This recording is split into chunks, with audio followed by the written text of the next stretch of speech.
আমি ভালো করে জানি এই ছেলে তোর বয়ফ্রেন্ড লাগে। তুই একটা বিবাহিত মেয়ে হয়ে স্বামী থাকা সত্ত্বেও তুই একটা পরপুরুষের সাথে পরকীয়া করতেছস, কেমন মেয়ে তুই বল? এই তোর চরিত্র?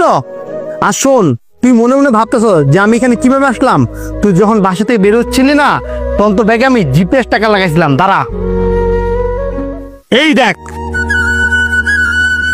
আজকে জিপিএস টাকার জন্য তোকে হাতে নাতে আমি ধরতে পারছি। আরে তুই আমার সাথে সম্পর্ক রাখবি না, তুই আমার সাথে সংসার করবি না, তুই আমাকে বলতি, আমি তোকে ডিভোর্স দিতাম। কিন্তু তুই আমি থাকা সত্ত্বেও তুই পার্কে এসে একটা পরপুরুষের সাথে ডলাডলি করতেছ, তোর কি একটু লজ্জা করলো না? বল, চুপ করে আসিস কেন? তুই আমার সাথে কেন এই গেমটা খেললি? মম প্লিজ, আমার ভুল হয়ে গেছে, আমাকে মাফ করে দাও। বিশ্বাস করো তুমি আমায় একটাবার। রাখ তোর বিশ্বাস, তোকে আমি বিশ্বাস করবো? আরে তোকে বিশ্বাস করে তো আমি আমার ফ্যামিলি